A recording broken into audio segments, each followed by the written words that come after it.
The Point. 98.7 CKPM FM. 98.7 The Point. Griswold's out of my head. It's 8:18. Good morning.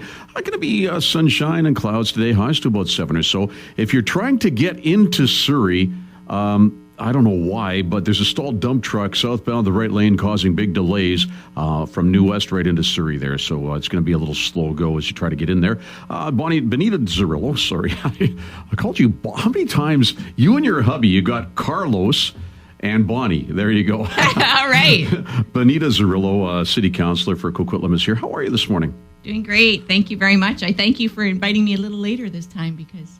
Hey, I aim to please here because I know you're busy. Besides being a family person, you've got the city work you've got to do. Then you've got your other business you've got to do. So sometimes there aren't enough hours in the day, and it's good to get a few extra minutes of sleep. Yeah, thank you. You're welcome. Now, we were talking about, and I mentioned this earlier, and this is my own thought. This is not Councillor Zarrillo's thoughts, but people who throw their cigarette butts on the ground are absolute pigs and disgusting.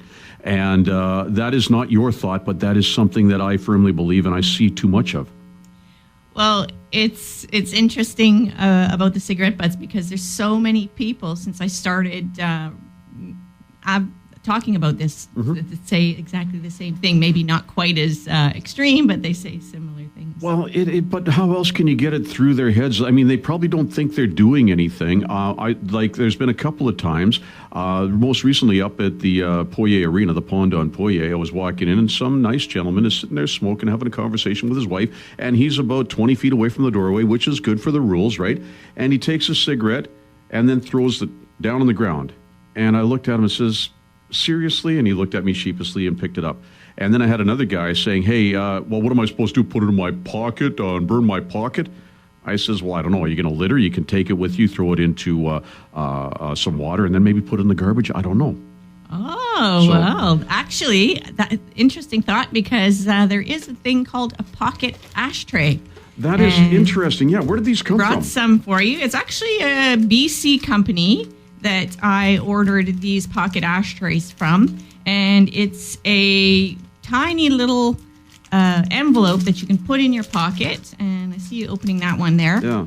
And it no smell, and you can actually put your cigarette lit into that little pocket ashtray. So you won't have a smoking pocket ashtray in your pocket then? Nope, you won't have a smoking or smelling ashtray in your pocket. And the wonderful thing about that, if you happen to be one of those that recycles your cigarette butts, which is something we can talk about later, you can bring it home, pop it in the little jar or whatever canister you're using to save your butts, and carry on. Give it a rinse and carry on. What a great idea, because it's just something that is needed, and not that one thing, because that one guy, well, what am I supposed to do with a lit cigarette?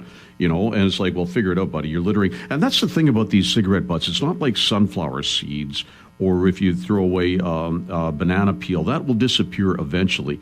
But these cigarette butts stick around. Yeah, and you know, one of the other things that I don't think we really think about is the fact that they are toxic.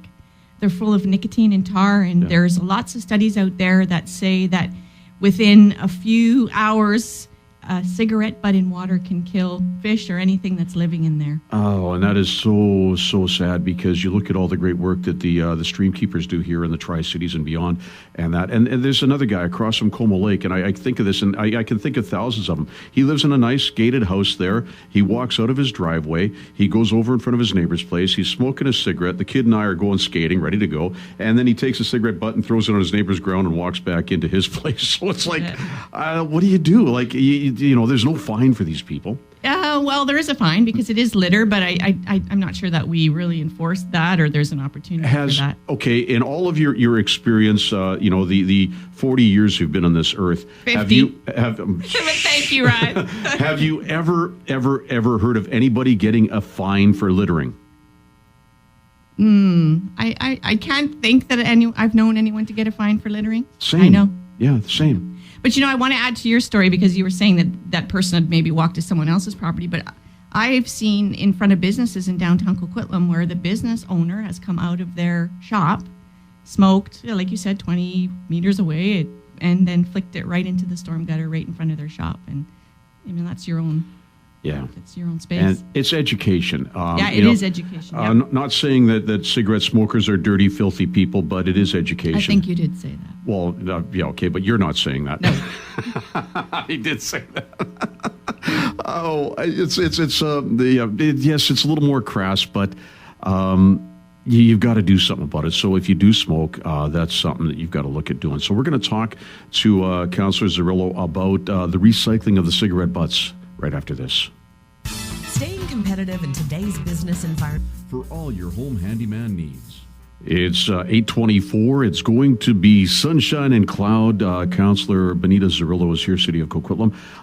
You are busy doing a bunch of other stuff, but right now we are talking about cigarette butts and people littering, and you've got these pocket ashtrays you are distributing. Now, are you going down the street and seeing people and saying, here, would you like one of these, or how do you distribute them? Well, I do carry them in my purse. I carry them all the time. So if I see somebody that's smoking, I'll kind of make a decision whether I want to approach them or not. Sometimes when I approach people, they say yes. Sometimes when I approach people, they say no.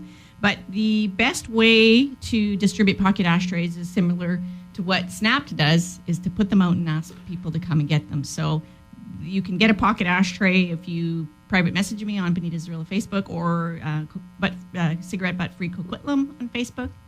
And I'm working on getting the city to perhaps think about putting them at our events where people can come and grab one. And it'd be nice to have some of the places that sell. I mean, it should be something that is, let's say you go to the corner store and buy it, they should have them there for people. And I think there was a few years back, one of the cigarette companies did do that, and they didn't get a lot of pickup on distributing when people buy cigarettes. Good for the cigarette company doing that. Now, Cigarette Butt Free Coquitlam, that is it's sort of a thought, this is kind of interesting. What is it? It's just a Facebook page and a place to educate and share stories and just get people thinking about how they dispose of their cigarette butts. And actually, the first step is always awareness. So it's just an awareness place for us to understand that these cigarette butts need to get off the street. You're absolutely right. Now, recycling cigarette butts. That's interesting. How do you do that? What do you do? There's a organization out there called TerraCycle.com, and they will accept cigarette butts, and it's a point system. So it's a very easy process. You collect your cigarette butts. Once you have a certain weight of cigarette butts, you can print off, you register, you make an account, you can print off a shipping label, you ship them off, and they will start to collect points for you, and those points can be used towards social causes. Wow, that's kind of cool and kind of interesting. There is someone in Coquitlam that's doing it. So and who would that be? Her name is Megan, and she's actually a fairly recent grad, and she is working on that as one of her projects from her schooling. So, yeah, it's very interesting. Really cool indeed. You'll hear more from Megan, I'm sure. I'm sure. This is great stuff. So, Councillor Bonita Zarrillo is here, City of Coquitlam. We're talking about cigarette butts and littering. She's an 80s fan, so we're going to play her some ABC for you and your lovely husband, Carlo the Conqueror. Here's The Look of Love on The Point.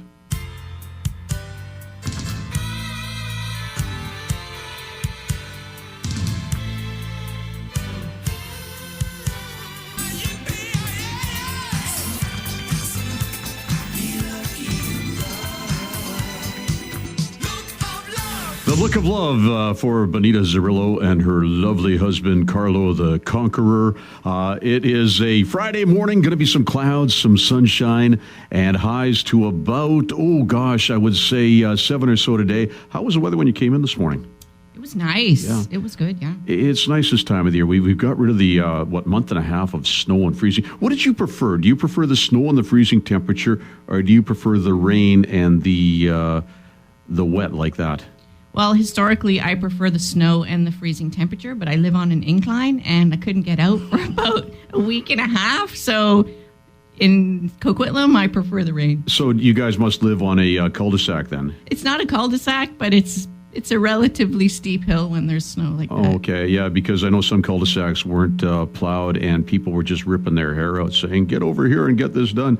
But you know what? That was like a once-in-a-generation kind of snowfall we had this year. So well, once a decade for sure, yeah.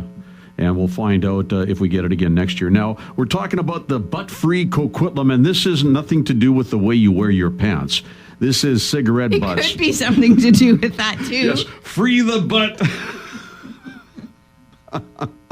But cigarette butts, City Councillor Bonita Zarrillo is here. You've got these pocket ashtrays, which are kind of cool. You're distributing them, and if people want them, they can, how do they get them? Reach out to me through my personal Facebook page, Bonita Zarrillo, or also through the Facebook page for Cigarette Butt Free Coquitlam. Butt Free Coquitlam, yes. And this is, once again, if you are a smoker, you know what? I will tell you if you throw stuff on the ground that you are littering. I'm not scared of that because you probably don't think it's a subconscious thing, but it's the most disgusting thing around, okay? When you throw those cigarette butts. So don't do it. Are we finished talking about butts? One more thing. Yeah. We're not allowed to smoke in the parks in Coquitlam. And I just want to remind folks, because one of the biggest places where I find butts are sometimes around our disc golf in Mundy Park. You're absolutely right. And once again, this is a habit thing. I mean, you can't smoke in the parks. You have to be your 3 meters or 10 feet away from a entrance to a building before you smoke. You have to be a certain age before you smoke. And it's so hard for enforcement officers. And I know people are going to walk through the parks and smoke, and our bylaw people are busy enough. How do you control something like that? You're a city councillor. What do we do? Just education and asking people. So thank you so much for inviting me in today, because this is a good way to get it out there and let people think about how to dispose of their butts responsibly. Yes, how to dispose of your butts responsibly. The cigarette butts. Here's St. Paul and the Broken Bones, half the city on the point.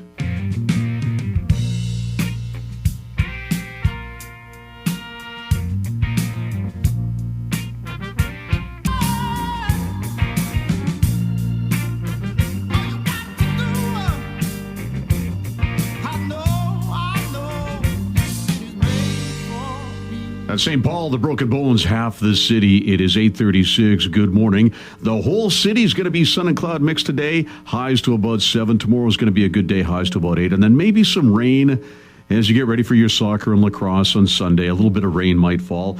City Councillor Bonita Zarrillo is here. We talked about the Butt Free Coquitlam, and we're going to change gears now to talk to her about something very cool, the Soroptimists Gala. The Soroptimists Gala is coming up on February 18th at the Westwood Plateau Golf Course. There's still tickets, not many, but a few tickets. So if people are interested in coming out and having a night of inspiration, just the amazing women that win the awards at the Soroptimists Gala, their stories are incredible. You can get tickets online at Snapped. Now, what is a Soroptimist? Because somebody's wondering that right now. Yeah. So a Soroptimist is it's a club. It's a club, and it's across the world. It's a global organization across the world, and it's a group where it's a women's club where women help women. It's better for women is what Soroptimist means, and it's just a service club in the Tri-Cities. Ours is a service club in the Tri-Cities that looks out for women's issues and girls. Nice, and I'm going to talk about an event they've got coming up, another event, but I have to ask you something.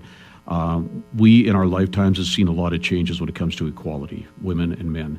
Do you think by the time we leave this earth that there might be a more equal footing for both men and women in this world, or do you think we still got a long way to go? Well, when you and I leave, by the time you and I leave this earth, Rod, I don't think so. I think that's why we had so many women out and so many people actually out on Saturday at the Women's March last Saturday. I think a lot of people are afraid that we're going backwards a little bit. So I do think there's a very, very long way to go.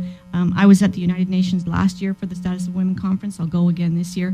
And the stories are incredible, are just incredible, the disparity. And actually, this week, I don't know if you saw it, Rod, on Facebook, a study came out of the UK that families give daughters lower pocket money than their sons. £2.20 or something like that was the disparity in the pocket money that parents are giving their kids. See, that's interesting, because I've always been a big believer in you're a person, so you're equal to me until you prove different, right? I'm going to treat you exactly the same way as I'd treat my friend. I might not tell you the same joke I'd tell my guy friend, but but yeah, it's interesting how it's taking so many people so long to get the hint that, people are people. Yeah, but I love what you just said about, you might not tell the same joke to your guy friend. No one's asking men and women to be the same. We're just saying, it's about how you feel, that this person is equal to me. Yeah, doesn't mean that I'm expecting them to act like a man or be a man or. You're right, though, because I might not tell the same joke to one friend as I tell to another one because I know, so it's a matter of feeling that person out. Right. But, okay, so I have to go back to the Women's March, and it was great to see all of the women and the guys out there supporting them. But your thoughts on the women in the V costume? I can say a vagina costume because kids are in school now. What are they trying to prove? It's like, to me, that's putting things backwards again. I think that there's bell curves, and there's always everybody on each side of the bell curve, and I just think it was their expression, and it wasn't a summary of everybody that was out there, and it's just a matter of everybody's feels a little bit different, and they wanted to bring that out. I will say that I have a nephew who is in the intersectional space right now. I know we know lots of them, and I know that they weren't happy about that. But at the same time, it's a bell curve of how people feel, and we have to accept everybody on the curve. Now, do you think we're going, because we're getting into a whole other thing, and we're getting really deep here now, but do you think we are getting too politically correct in a lot of ways? Because, once again, getting to people are people, and now we're scared to say something about an intersexual or scared to say something about this or that. Is it getting too politically correct out there? I don't think it is, and I'll tell you why. Because safety is a serious issue for women in this society, and also for those in the intersectional space. I'm not saying that men aren't aren't victims of violence. They are, but women at a much higher rate. And sexual violence is a big concern for women. I mean, and I know that people say, oh, you don't want to be political correct, but actually, chips make chunks. And the more chips we should throw out there, the more chunks. And I just think we need to create safe environments for all people, but at this point in time, especially women and those that are marginalized. Yeah. You're right. And you know what it's all about? It just goes down to one word: respect. Yeah. And that will do it. If you teach your son or daughter the respect growing up, to respect others, then they will pass it on to their friends and their kids when they grow up. And once you start respecting people for who they are and what they are, then that's fine. Yeah.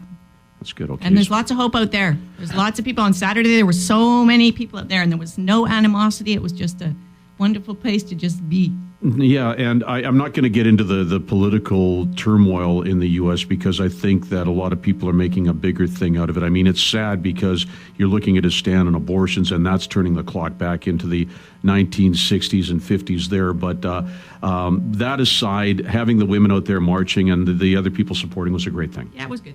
Good. Okay, so we're going to talk about the Soroptimist Walk a Mile right after this. The head pins. You seemed like the person that would go out and see the head pins or ABC. So what's one of the favorite concerts you've seen? You know, I have to say I love seeing Rod Stewart in concert. I've seen him quite a few times, but the first concert I ever went to was the Bangles. Oh, wow. Yeah. Cool. Well, we're going to play the head pins now. Darby Mills and the boys. Here's Don't It Make You Feel on The Point.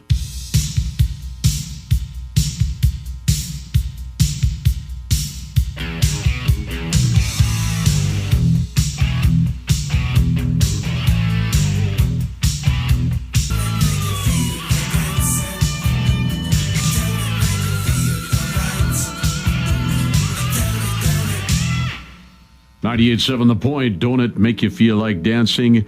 That is the head pins. Bonita Zarrillo, City Councillor for Coquitlam, is here. It's been a good morning, and thank you for coming by. Thank you so much for inviting me or having me. I think I might have invited myself. Well, you did, but you're allowed to invite yourself because there's stuff to be said around here. Now, we talked about the Soroptimists gala that is happening February 18th. There's still some tickets for that.